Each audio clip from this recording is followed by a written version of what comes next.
Romanos capítulo 1. A partir do versículo 18, Paulo trata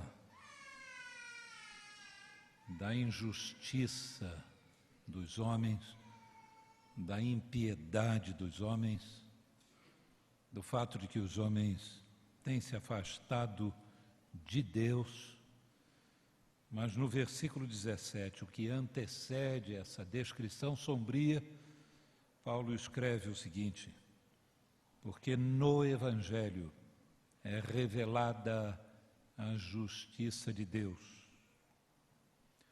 Uma justiça que do princípio ao fim é pela fé. Como está escrito, o justo viverá pela fé. Que Deus nos abençoe. Como o ministro Gel disse, ontem foi aniversário da Reforma Protestante que começou com Martinho Lutero na Alemanha. Eu gostaria de dar algumas informações para que os irmãos pudessem compreender, aqueles que ainda não estão informados acerca dessas questões históricas, o que aconteceu na Reforma, por que isso ocorreu e o principal foco teológico que estava ali em jogo, e então nos voltaremos para as Escrituras. Cristianismo, se a gente chega à sua origem, ele começou na Palestina como um movimento de vida. Todo movimento de ideias que tende a se perpetuar, ele acaba ganhando alguma forma institucional. O Novo Testamento tem informações muito pequenas sobre a estrutura da igreja do ponto de vista formal.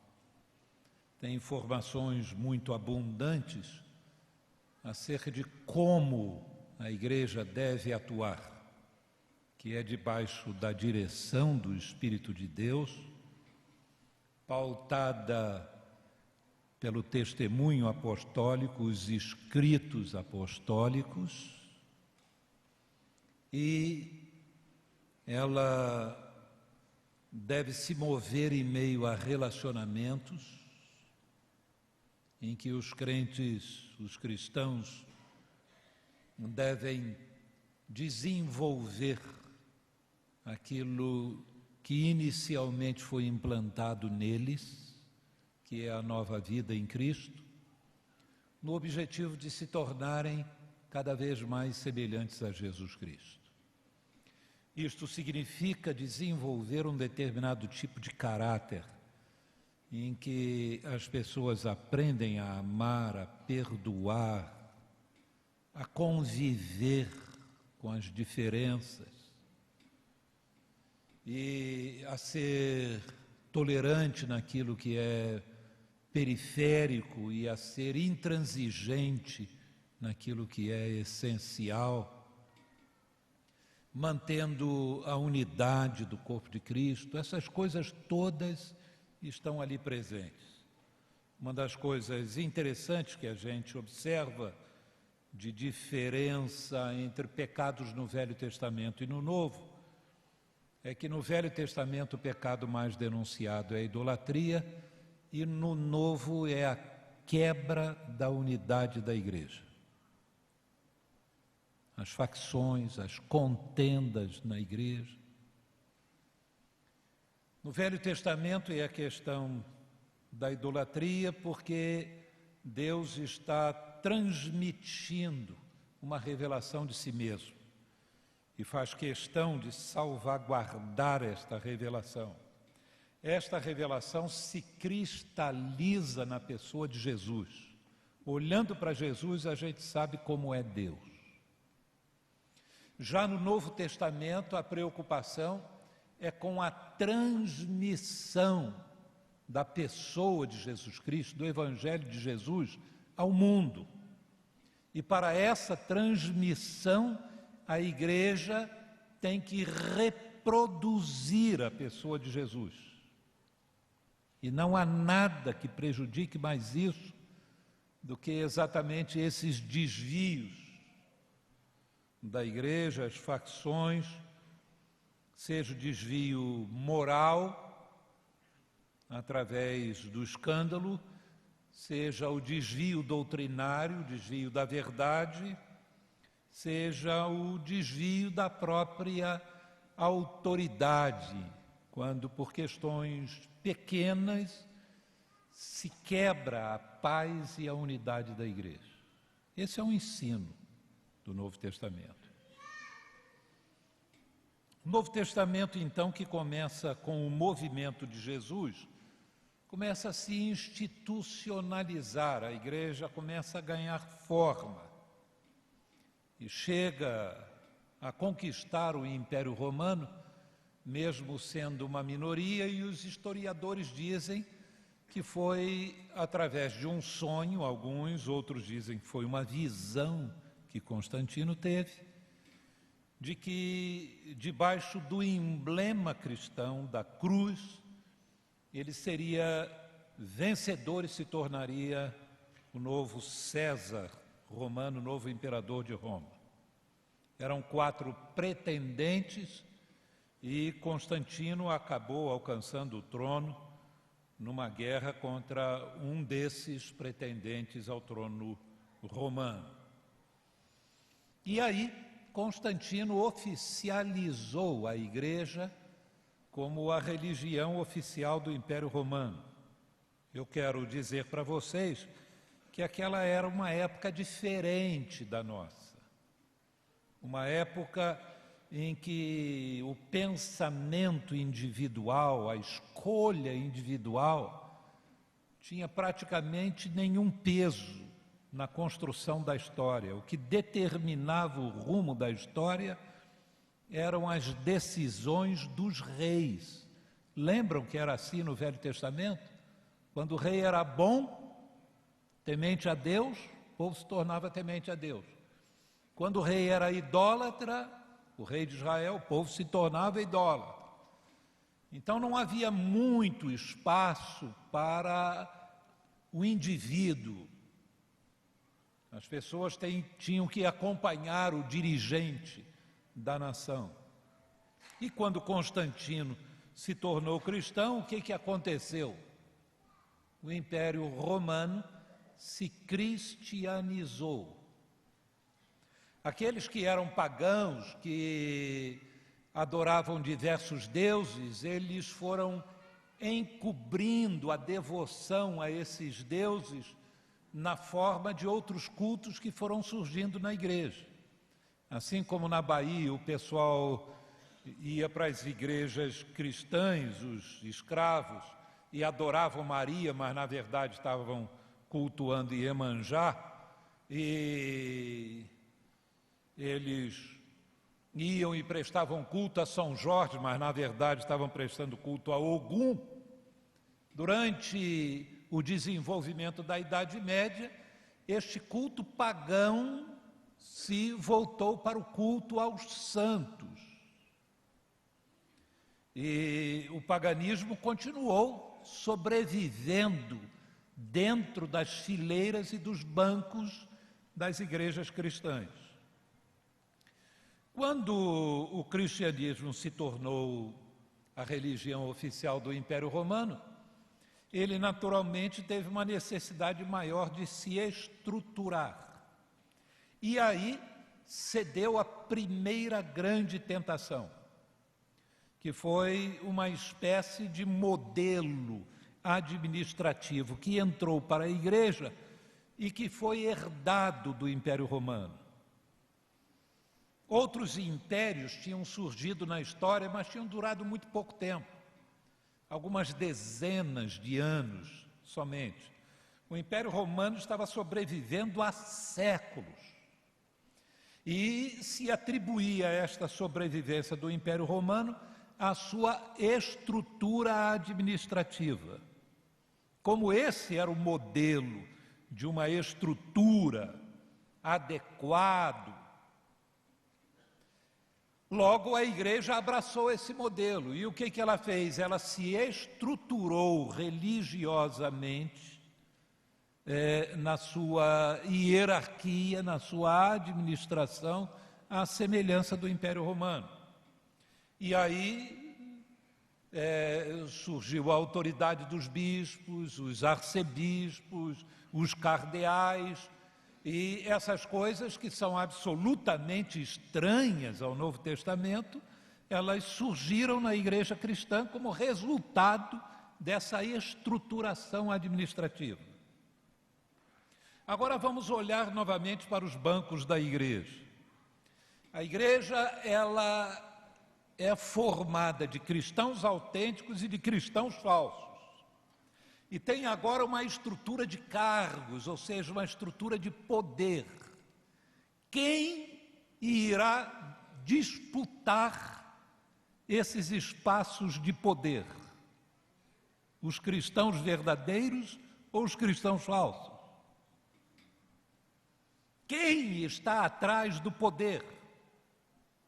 Quem está querendo seguir a Jesus e imitar a Jesus não está aí para esse negócio de poder, a não ser que seja um cristão muito fraco. Agora, quem não está seguindo a Jesus vai ficar de olho no poder. E então a estrutura da igreja começou a ser preenchida pelas pessoas erradas. Com esse preenchimento, a igreja foi se tornando ávida de dinheiro, porque esse poder tinha que ser utilizado de alguma maneira. Eles tinham poder político e começaram a se tornar um poder financeiro. O que mais ajudou a igreja nesta época foi uma doutrina também estranha ao Novo Testamento, a doutrina do purgatório. Essa doutrina do purgatório, ela foi uma mão na roda para os homens de poder na igreja, porque o orgulho veio junto, a ideia era ter grandes impérios religiosos, grandes auditórios para os pregadores, para os mais famosos e que ocupavam os lugares mais altos na hierarquia, e começou a se construir as grandes catedrais na Idade Média. Para construir essas grandes catedrais, o que se precisava? Dinheiro. E a doutrina do purgatório passou a ser usada para isso. Está lá um senhor feudal, rico em terras, e está à morte. Ele não está interessado mais nas terras, ele está preocupado com o que vem depois da morte. E ele tem sido ensinado que depois da morte ele vai pagar os pecados dele no purgatório, os pecados veniais. E quanto tempo ele vai ficar no purgatório?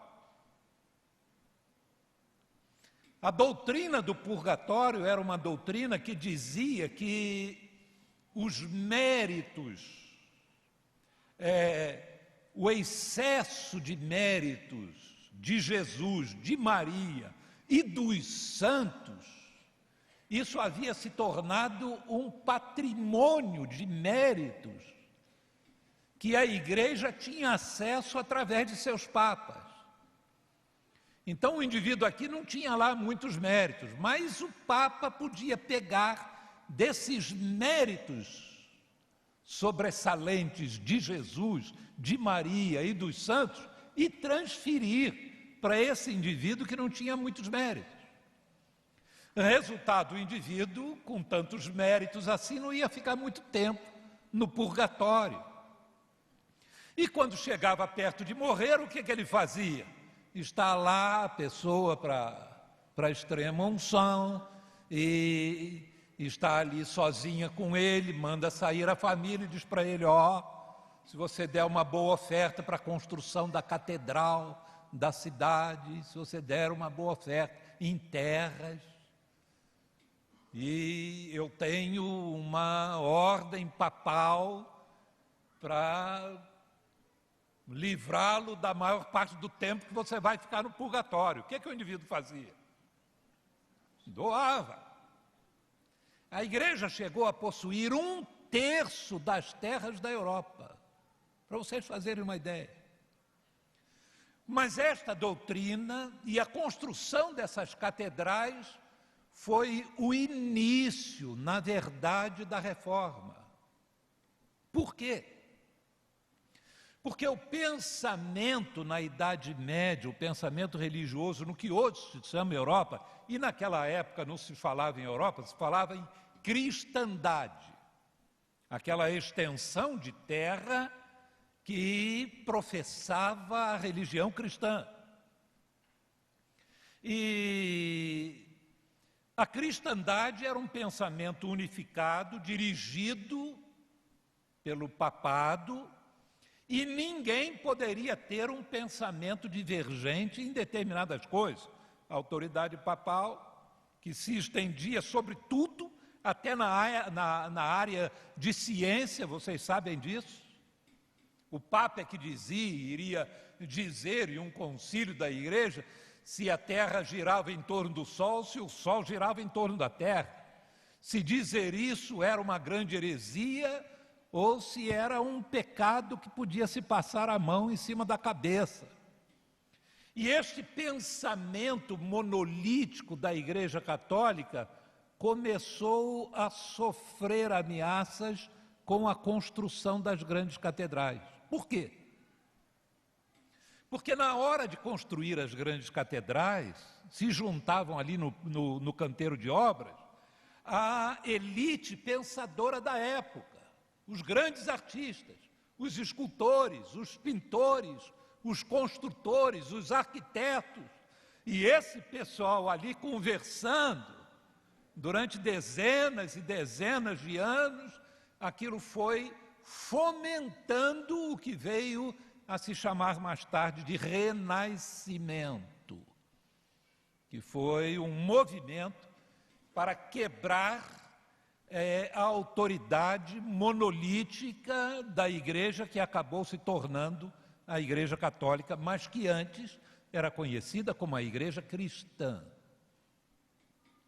Lutero nasceu nesse período, no período em que a igreja possuía grande parte das propriedades da Europa, no período da construção das grandes catedrais, no período em que o Renascimento estava lançando as suas sementes. Ele vai ser um contemporâneo de Erasmo de Roterdã.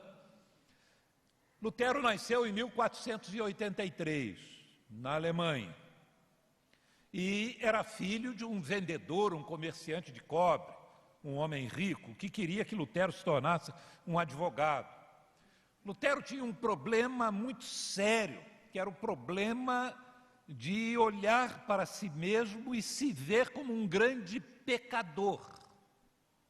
E isto ocorreu, creio eu, que por 2 motivos. O primeiro é que Lutero mesmo diz que foi excessivamente surrado pelo seu pai e por alguns de seus professores. E a criança tende a achar que a culpa é dela, que ela é que não presta, ela é que não serve. E essas coisas, no momento da formação da personalidade de Lutero, de seu núcleo emocional central, tornou Lutero uma pessoa assim, com um julgamento extremamente negativo de si mesmo. Lutero, então, resolveu estudar teologia por causa dessas questões religiosas. E continuou assim. Fez mestrado, concluiu o mestrado, creio que com 21 anos, doutorado com 28 ou 29 anos, e continuava procurando aquele que estava sobre ele, a quem ele devia a autoridade na igreja, o bispo com quem ele se confessava, para se confessar repetidas vezes de seus muitos pecados. E às vezes ele saía do confessionário e se lembrava que tinha faltado confessar alguns outros pecados ainda mais terríveis, que o bispo achava que não eram terríveis, que Lutero era um indivíduo bom, tão bom que recomendou que Lutero se tornasse um professor de Bíblia. E ele pensou, se ele estudar mais a Bíblia, porque o superior dele não conhecia tanto de Bíblia para ensinar para o Lutero, mas se Lutero estudar mais da Bíblia, vai parar com essa neura, mais ou menos isso.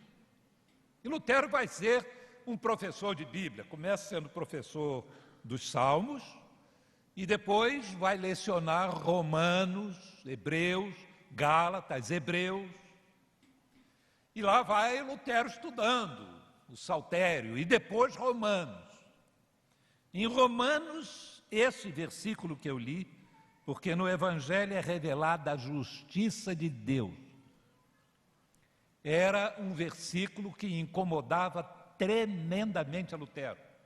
Ele não suportava, ele dizia que tinha ódio desse tipo de declaração. Ódio da ideia da justiça de Deus. Deus é justo. Se Deus é justo, vai condenar os pecadores. Se ele o tempo todo está debaixo da carga de que é um grande pecador, o que que Lutero espera depois da morte? Ser condenado pela justiça de Deus. Lutero aspirava por misericórdia, por graça, mas não sabia. Mas tudo que sabia é que Deus era justo e que ele era um pecador, até que ele entendeu o que era a justiça de Deus. Vou ler de novo o versículo. Porque no Evangelho, nas boas notícias, nas boas novas de Jesus, é revelada a justiça de Deus.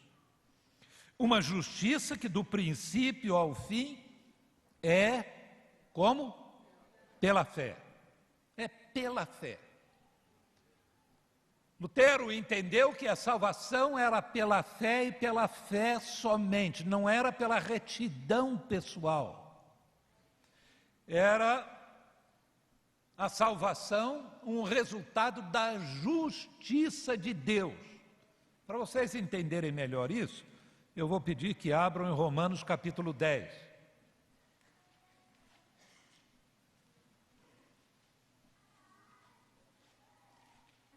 Abriu Romanos capítulo 10.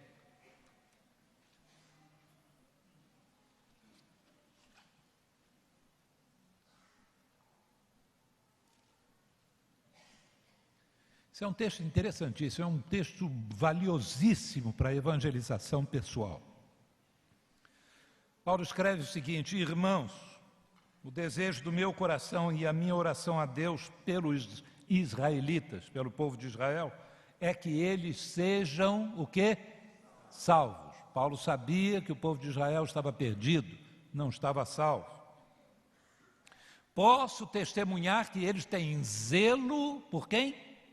Por Deus. A primeira questão é essa: se a pessoa tem uma religião e é sincera, ela está salva? Não. Israel tem zelo por Deus, é sincero e é um povo religioso, mas não está salvo, está perdido. Posso testemunhar que eles têm zelo por Deus, mas o seu zelo não se baseia no conhecimento. A pessoa pode ser salva crendo na mentira? Não. É preciso conhecer a verdade. Qual é essa verdade? Porquanto, ignorando a justiça, o quê? Que vem de Deus. E procurando estabelecer a sua própria. Dois tipos de justiça. A justiça que é do indivíduo e a justiça que é de Deus. A justiça que é do indivíduo é a seguinte: eu vou procurar ser uma pessoa boa para ir para o céu. O problema é que o indivíduo, para merecer ir para o céu é um lugar de perfeição. Se o céu é um lugar de perfeição, o que ele tem que ser? Perfeito. Estão lembrados do moço rico? Eu tenho feito todas essas coisas. Ele queria ir para o céu. Aí Jesus disse assim para ele: se queres ser perfeito, porque o céu é um lugar de perfeição, vai e faz isso. Então o homem não tem condições de salvar a si mesmo, porque ele não consegue ser perfeito. Se conseguir ser daqui para frente, já não o foi daqui para trás. É por isso que a Bíblia diz: todos estão perdidos e condenados. Mas qual é a justiça de Deus? Vou recomeçar do 3. Porquanto o povo de Israel, ignorando a justiça que vem de Deus e procurando estabelecer a sua própria, não se submeteram à justiça de Deus, porque o fim da lei é Cristo, para a justificação de todo o que crê. A salvação é quando se crê nessa justiça de Deus realizada em Cristo Jesus. Que justiça é essa? É que Jesus morreu sem ter pecados, mas levou sobre si os nossos pecados. É isso. Deus viu que o homem não poderia salvar a si mesmo e assumiu o compromisso e a tarefa de salvar os homens. Deus é justo. O pecado tinha que ser condenado e pago. Jesus sofreu essa condenação e pagou o preço dos nossos pecados. Essa é a justiça de Deus, em linhas claras sobre aquilo que ensina o Novo Testamento. Quando Lutero entendeu isso, e essa é uma declaração tão importante de Romanos 1:17, que esse texto de o justo viverá da fé, ou pela fé, é repetido mais 2 vezes no Novo Testamento. Nós lemos aqui, o ministro Gel leu, em Hebreus capítulo 10, mas aparece também em Gálatas capítulo 3, no versículo 11. Lutero, então, compreendeu o caminho da salvação. E compreendeu que o caminho da salvação é pela fé. Pela fé como? No início? No meio? Olhem bem o texto. Porque no Evangelho é revelada a justiça de Deus. Uma justiça que do princípio ao fim é pela fé. Ou seja, somente pela fé.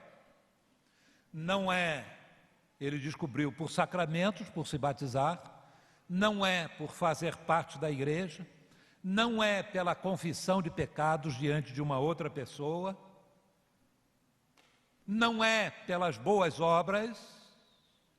A salvação é pela fé na justiça de Deus realizada em Cristo Jesus, que é a justiça perfeita de Deus. A questão sempre para o homem é a seguinte: eu creio que Deus me salva ou eu prefiro crer que eu me salvo? Quando o indivíduo prefere crer que ele se salva, ele está ignorando a justiça de Deus e, como o povo de Israel, crendo na sua própria justiça. Lutero, então, pregou na porta da igreja, que ficava dentro do castelo de Wittenberg, na Alemanha, 95 teses sobre essas questões. E convidando as pessoas para um debate sobre isso. Era um costume naquela época.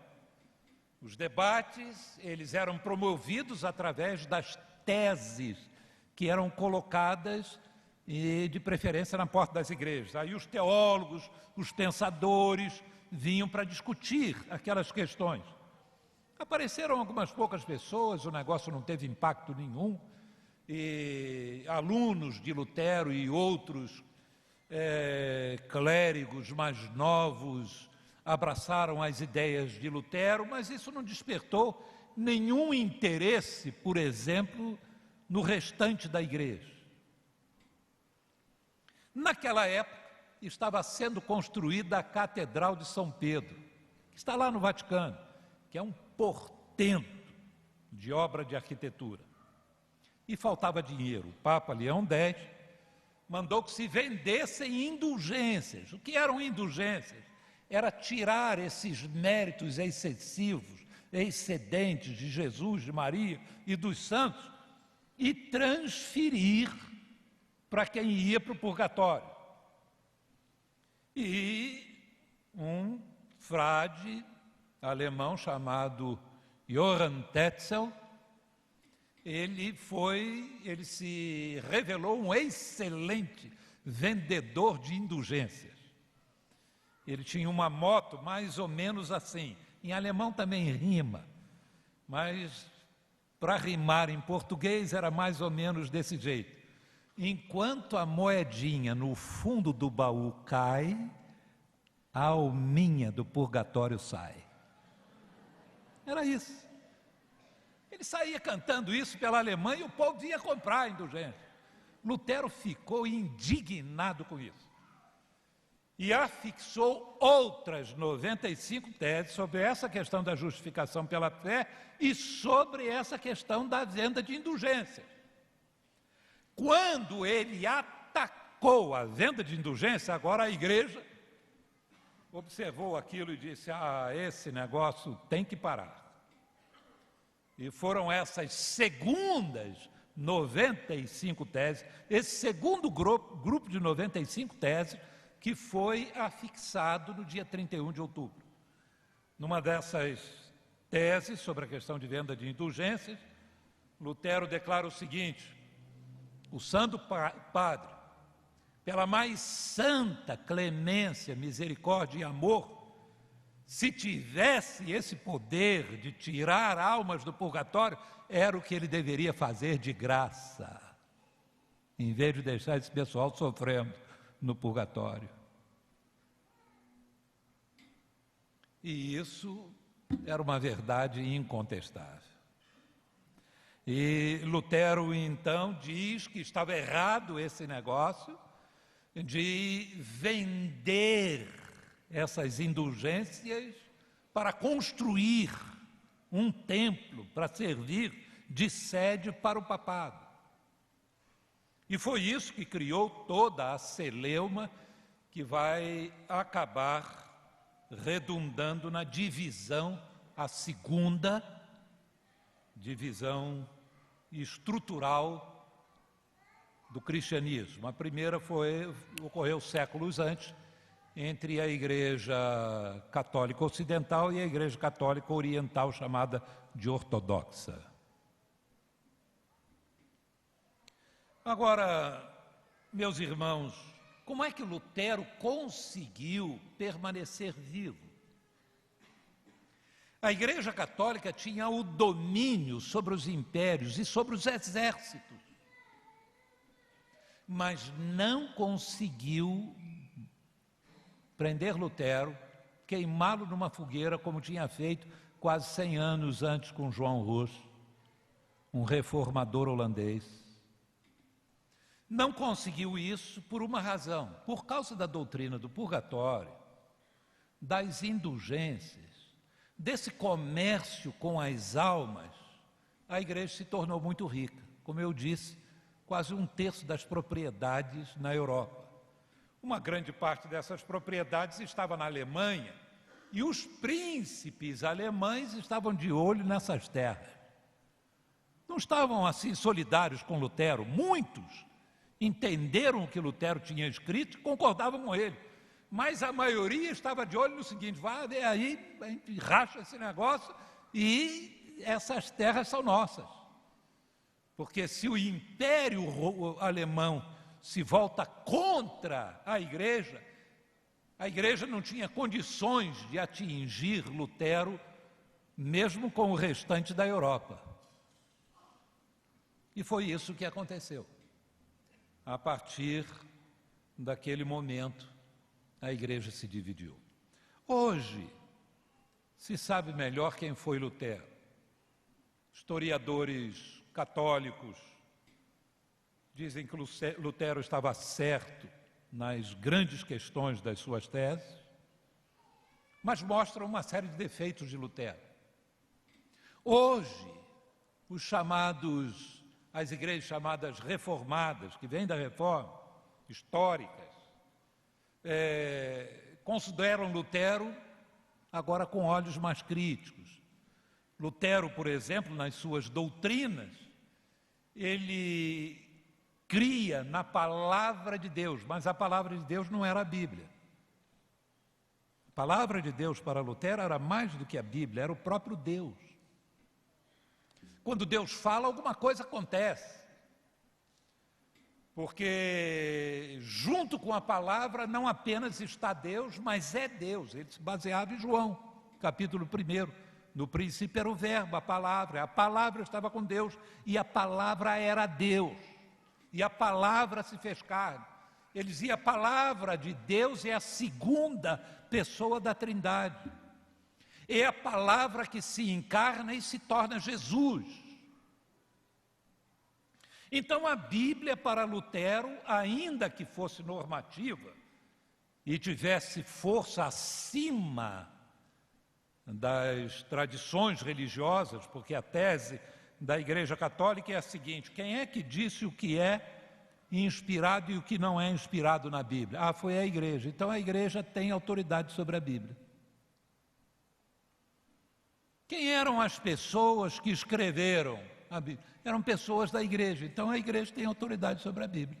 Se a Igreja diz que isso está certo mesmo que a Bíblia não diga, mesmo que a Bíblia diga o contrário. Para Lutero, não. Quem tem autoridade é a palavra de Deus. E a Igreja não tem autoridade sobre a palavra de Deus, sobre Jesus, sobre o Evangelho. Esses é que têm autoridade sobre a Igreja. A segunda coisa, a segunda contribuição de Lutero, assim, peculiar para a teologia, foi o conceito de lei e evangelho. Os teólogos sempre têm afirmado que o Velho Testamento é o período da lei e o Novo Testamento do evangelho. Lutero dizia que a lei e o evangelho coexistem juntos. A lei é a justiça de Deus que esmaga o pecador. E o Evangelho é a graça de Deus que salva e levanta o pecador. O pecador nunca é salvo antes de se sentir esmagado pela lei de Deus. Nunca se converte antes de reconhecer os seus pecados. E é função da lei fazer exatamente isso, esmagar o homem nos seus pecados. Da justiça de Deus mostrar o quanto o ser humano é ímpio diante de Deus. A gente vive querendo se comparar com outros homens para dizer que nós somos pessoas boas, porque sempre tem gente que é pior do que a gente. Mas a salvação não vem desse tipo de comparação. A justiça de Deus compara o homem com Deus, e aí o homem fica completamente esmagado. Não há nenhum mérito, não há nenhuma boa obra, não há nada que possa dar ao homem algum tipo de mérito diante de Deus. E aí vem o Evangelho, a boa notícia, para dizer: não é pelos méritos, é pela graça somente, é só crer em Jesus. É isso. Hoje, então, nós estamos comemorando esse momento na história que traz a salvação de volta para Cristo e que retira da Igreja o monopólio da salvação dos pecadores. Salvação dos pecadores não é feita pela Igreja através do batismo, não é feita pela Igreja através de sacramentos, não é feita pela Igreja através da confissão, mas a salvação é operada por Jesus somente e por Jesus completamente. Este é o âmago da reforma.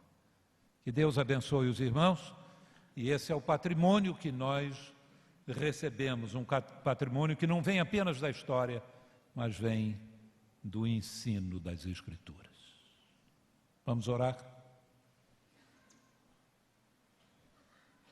Ó Deus, nós te agradecemos.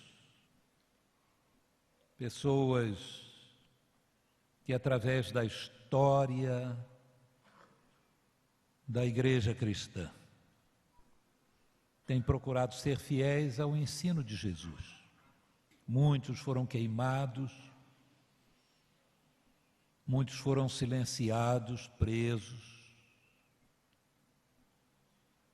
mas a verdade veio até nós através das Escrituras, do testemunho dos apóstolos. Nós te agradecemos pela obra de Jesus na cruz. Nós te agradecemos o testemunho apostólico que diz que a salvação vem através de Cristo e Cristo crucificado em nosso lugar. Nós te agradecemos o testemunho dos evangelhos que mostram exatamente isso, que apontam na direção de Jesus e somente de Jesus.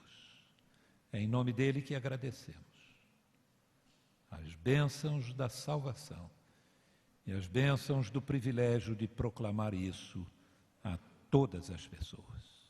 Sim, é em nome de Jesus que oramos. Amém.